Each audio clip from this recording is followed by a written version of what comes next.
Stop wasting time searching for games. Here's how to set up Peacock on your Xbox or PlayStation in 3 simple steps. Step 1. Download the app. On your Xbox, navigate to the Microsoft Store and search for Peacock. Select the official app and hit Get.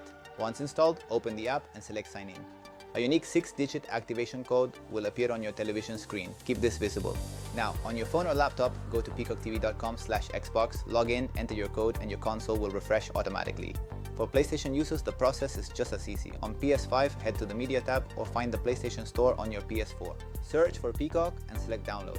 Once it's ready, launch the app from your library and click on Sign in to get your code.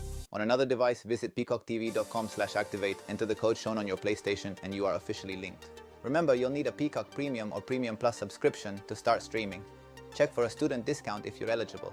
You'll have instant access to hit movies, live sports like the Premier League, and exclusive WWE Premium Live events.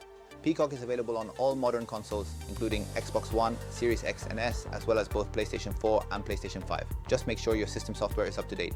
If the app hangs, just check for updates or refresh the activation code. Most issues are fixed with a simple restart. You're all set to enjoy everything Peacock has to offer on the big screen. It really is that simple. If this guide helped, hit that like button and subscribe to Sleek Guides for more high-value tech tutorials. Thanks for watching.